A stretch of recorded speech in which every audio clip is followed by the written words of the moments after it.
What order should you watch The Clone Wars in? Original airing order or official chronological order?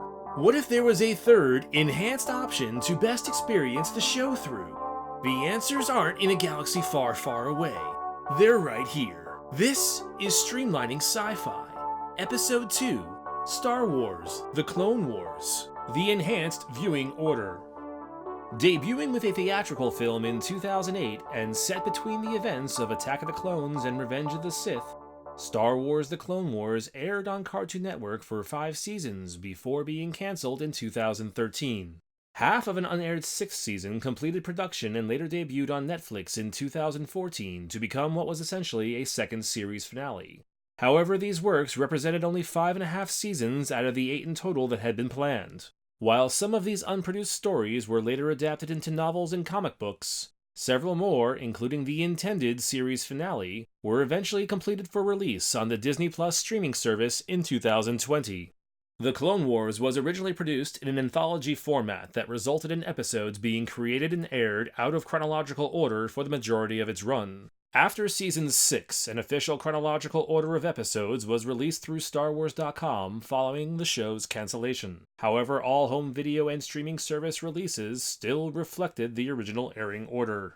While the official chronological viewing order does straighten out the larger complexities of the series caused by the original airing order, it does make several concessions to minimize the number of episodes being shifted around. These concessions resulted in, but are not limited to, references being lost between stories, and other episodes being left in positions that they were not intended to be in. Thus, the need for an enhanced viewing order arose that maintains the spirit and intent of the official chronological order, but which also accounts for those concessions to provide a superior, streamlined chronological viewing experience. Here we will initially break down the enhanced viewing order in a non-spoiler fashion, sticking only to season, arc, and episode titles, so new viewers to the show can utilize and enjoy this optimized experience. Afterwards, we will delve into a detailed spoiler explanation about why each of these changes were made.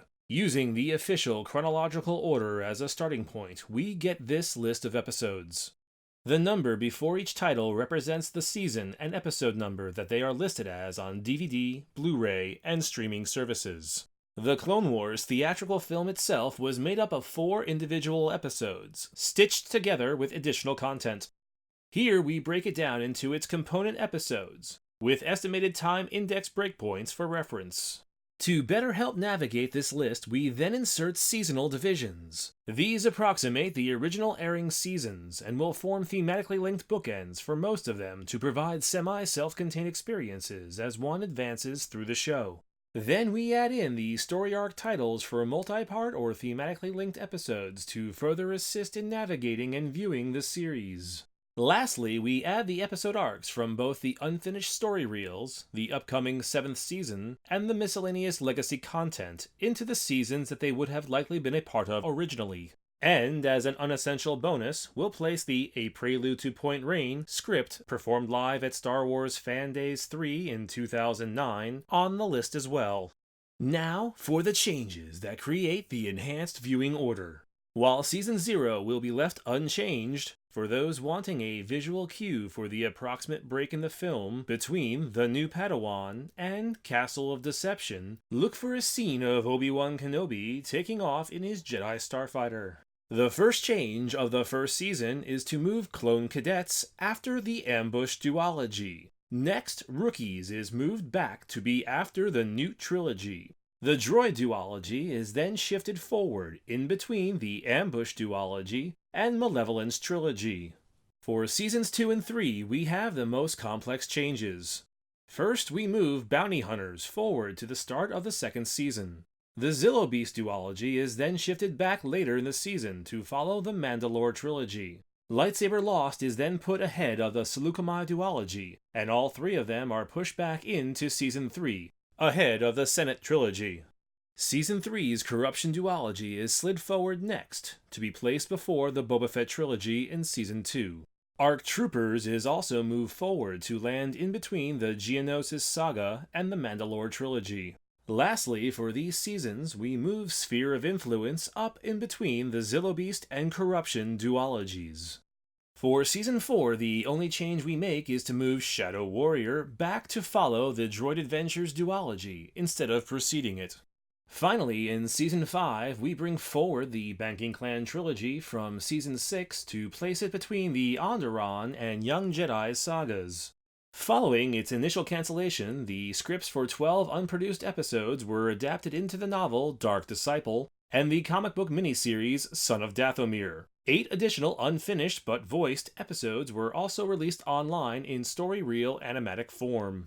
For the show's 10th anniversary in 2018, it was announced that the series would be returning for a final season on the Disney Plus streaming service. This final season would be composed of 12 episodes, 4 of which would be the intended series finale. The remaining 8 are finished versions of 4 of the story reel episodes and 4 other partially completed episodes, leaving only 4 of the story reels in unfinished form. With these changes applied, we arrive at the final Enhanced Viewing Order list. Please note that there are still a couple minor incongruities with unspoken of events taking place between some episodes, with the location of the 2 most obvious ones noted on our list. These passing incongruities exist in the official chronological order and original airing order, and cannot be avoided. However, the enhanced viewing order here will smooth out the rest, and we hope it will help provide you the best near-official viewing experience for the show possible. Next, we'll break down why each of these changes to the official chronological order were made to create the enhanced viewing order. This discussion will be involving spoilers, so if you haven't watched the series yet, come back after you have. Before the decision to form a theatrical film was made, the series originally opened with the Castle Trilogy. As production on the first season continued, eventually stories set prior to those events were developed, with the new Padawan in particular being selected for use alongside the Castle Trilogy to create a combined runtime appropriate for a theatrical release. By breaking off the new Padawan from the rest of the film, not only does it better serve the link between that episode and the hidden enemy, but the new starting point and improved sense of cohesiveness also allows the Castle Trilogy to be experienced closer to how it was originally intended. While the breakpoint between the new Padawan and Castle of Deception is fairly obvious, the breaks between the remaining episodes are a little less so. Ultimately, however, the breaks between the Castle Trilogy are not as important from a viewing perspective as the break between the new Padawan and Castle of Deception. It is, conveniently, also the most clearly defined break, making it the easiest to abide by. Clone Cadets has been pushed back to take place after the Ambush Duology, as the duology makes for not only a stronger opening to the first season, but also allows the Ryloth conflict to both open and close out the first season. While Rookies is mostly standalone, it has 3 main points of connection to other episodes. 1. A reference to Grievous last being spotted in the Balmorra system. 2. Grievous showing up in the episode leading a Confederate fleet. And 3. Ventress on Kamino. The Balmorra run appeared in the Malevolence trilogy, which suggests that spotting and Grievous's escape in that arc's final episode are one and the same. This is one reason why the episode is placed after the trilogy in the official chronological order. However, in the Newt Trilogy's Lair of Grievous, we see Grievous arriving on Vasek in his fighter, as we last saw him escape with in the Malevolence trilogy, as well as Count Dooku's confidence in Grievous being in question due to recent failures, bringing events to the point of Dooku having him tested with a Jedi trap. The losses of Skytop Station and the Malevolence would make for a more logical qualification for such a failure and punishment than his retreat from the Rishi Moon. This suggests that Grievous retreated from the Malevolence in his fighter to his lair on Vasek. By moving Rookies forward to after the Newt Trilogy, we have a better viewing through line of these partially simultaneous events, with Grievous retreating to Vasek from Balmorra, earning back some of Dooku's confidence, and then moving on to his new command of the Rishi fleet, before Kit Fisto is able to inform Obi-Wan or Anakin of his encounter on Vasek. Additionally, this has the added benefit of allowing Cloak of Deception to take place before Rookies, so that this way, the last time we see Ventress before her return later in the series, she is on Kamino, where we find her later. This avoids her having to sneak on, off, and back on to Kamino to facilitate her appearance in Cloak of Deception and ARC Troopers. The Droid Duology was produced and intended to take place before the Malevolence trilogy. This is confirmed by the episode's official episode guide. In Downfall of a Droid, Ahsoka's maneuver between the frigates was intended to be the reason why Anakin shows hesitance over her flying ability in Shadow of Malevolence, a hesitation Ahsoka points out in dialogue in that episode. As no other episodes prior to Shadow of Malevolence show her flying in any manner that would cause Anakin reservations, restoring this story to its originally intended placement not only helps elaborate on that aspect, but also places Grievous's appearances over the course of multiple story arcs in a more naturally progressing arrangement. Bounty Hunters portrays an initial attack on Felucia by the Separatists, which seems incongruous with the all-out assault portrayed in the Holocron Trilogy, set immediately prior to this in the official chronological order. By moving Bounty Hunters ahead of the Holocron Trilogy, we get a more natural progression of events of an initial attack leading to the larger battle, forcing the Republic to abandon the planet. As an additional bonus, it now allows the second season to begin and end with stories about bounty hunters, in a season that was called Rise of the Bounty Hunters. Todo 360's resurrection between episodes may make one think they've skipped an episode, or that somehow the viewing order has made a mistake. Neither is the case. This is an event that takes place between episodes in any viewing order, and is left unaddressed in the series proper. It is the official episode guide that mentions Todo was rebuilt by Anakin in the hopes of extracting information about Bane, but that Todo then managed to escape. The Zillo Beast duology originally aired after the Geonosis saga, but was moved earlier in the official chronological order. The likely reason for this move was due to the armor style of the clone trooper Trapper, who has standard white armor in the Zillo series, but camo ARF trooper armor on Geonosis. However, doing this actually undoes a joke by Rex in the Zillo series, referencing how Anakin's plans usually involve falling, a callback to a recent stunt on Geonosis that Rex endured. Since Trapper's armor change can be explained in numerous ways, the enhanced viewing order restores the joke in Zillo by placing them sometime after the Geonosis saga. Additionally, by placing it between the Mandalorian Trilogy and the Corruption Duology, it helps extend the period of time needed to allow the black market on Mandalore to become established, and have an effect on their society, while still keeping Obi-Wan's visit in the trilogy recent, as described in the duology. For several reasons, Lightsaber Lost ends up being the main culprit as to why so many changes in Seasons 2 and 3 were made for the enhanced viewing order. The more minor of these result in shifting it before the Seleucumai duology instead of leaving it after, as it was in the original airing and official chronological viewing orders. This change is the result of a scene in Grievous Intrigue where we see Jedi around a hologram transmission. In this gathering, standing next to Ahsoka is Tara Sinube, a Jedi Master that she doesn't meet until Lightsaber Lost. The scene implies that they are not strangers to one another, and so moving Lightsaber Lost to before the duology solves this issue. The most significant reason Lightsaber Lost affects the viewing order of these seasons is that its opening newsreel shows a heavy amount of footage from the episode Hostage Crisis. Specifically, the Senate under siege and senators being taken hostage by bounty hunters. Now, normally, newsreel footage is not taken into account when establishing viewing orders.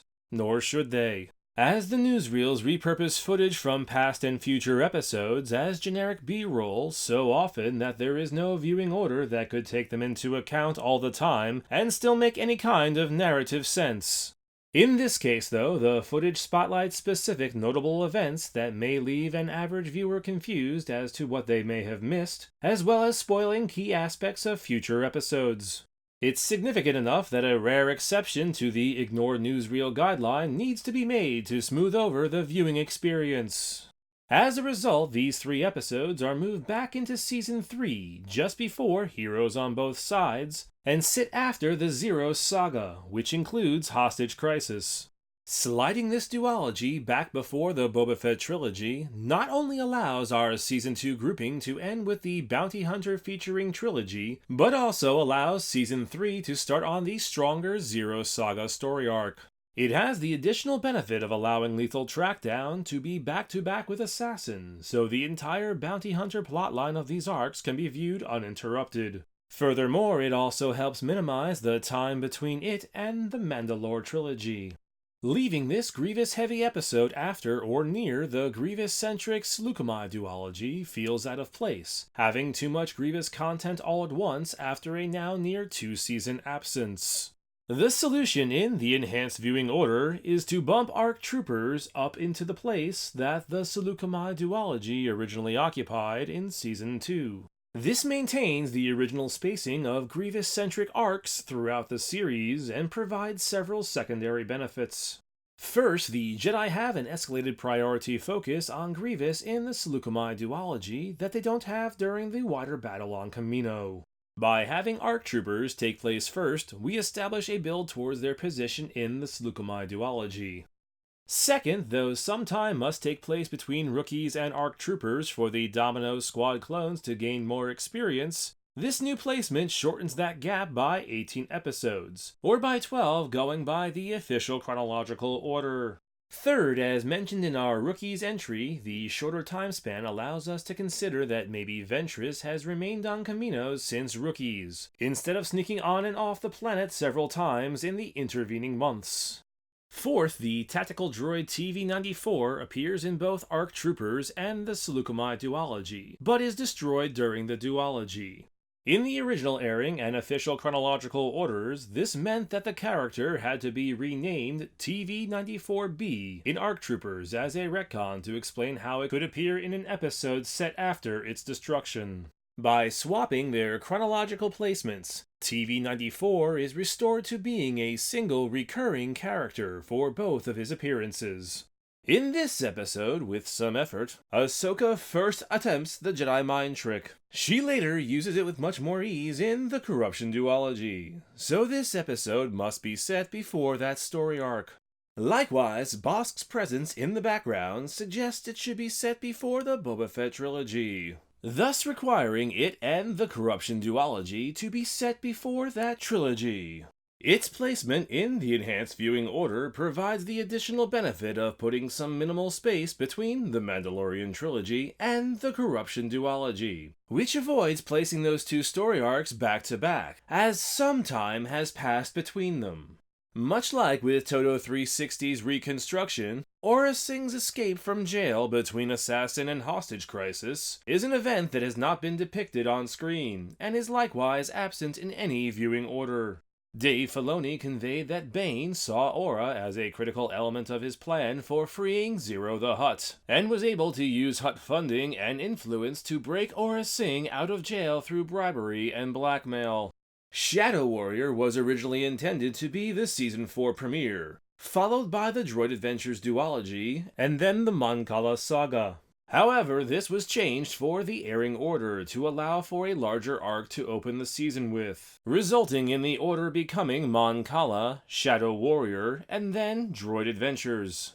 Unfortunately, despite Shadow Warrior being a stronger opening than Water War, and the various story arc narratives making more sense in their original order, this change cannot be undone due to additions in the animation made in time to accommodate the airing order. Specifically, silent cameos by Rish Lu and Captain Tarpals were added to Gungan Attack, despite both characters dying in Shadow Warrior. And though Rish Lu's appearance is distant and could potentially be disregarded as another Gungan with similar attire, Tarpal's appearance is very large on screen and cannot be ignored. So, to avoid the awkward story flow created by having the Mon Cala trilogy and Shadow Warrior viewed back to back, the enhanced viewing order shifts Shadow Warrior back to be placed after the Droid Adventures duology, instead of before it. This small amount of additional time allows for the changes in Gungan political attitudes towards the Republic to change in a plausible enough way, while maintaining the episode's proximity to the Droid Adventures duology.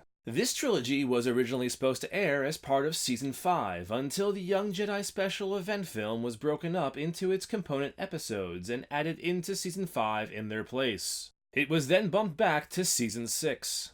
The enhanced viewing order restores its place in Season 5 between the Onderon and Young Jedi sagas. This benefits two continuity references.